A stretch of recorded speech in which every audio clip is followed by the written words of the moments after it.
Kinumpirma ni Migrant Workers Secretary Hans Leo Kakdak na ligtas at walang kaso ng hantavirus ang 38 Pilipinong tripulante na sakay ng MV Hondius. Ang MV Hondius, isang luxury cruise ship na bumiyahe mula Ushuaia, Argentina noong April 1 patungong Tenerife, Spain sa Canary Islands ay naiulat na tinamaan ng hantavirus outbreak. Sinabi ni Kakdak na kasalukuyan ang nasa baybayin ng West Africa ang barko habang patuloy na minomonitor ang sitwasyon ng mga sakay nito.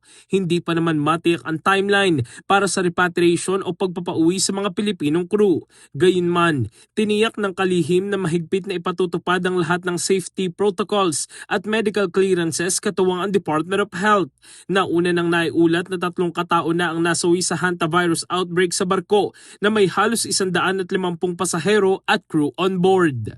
We had been assured by the manning agency and the ship owner, who would be the best to know what goes on board, that our 38 Filipino seafarers had not been afflicted. We need to give the proper medical authorities and the processes, the clearances and protocols time to take shape as well as to be implemented.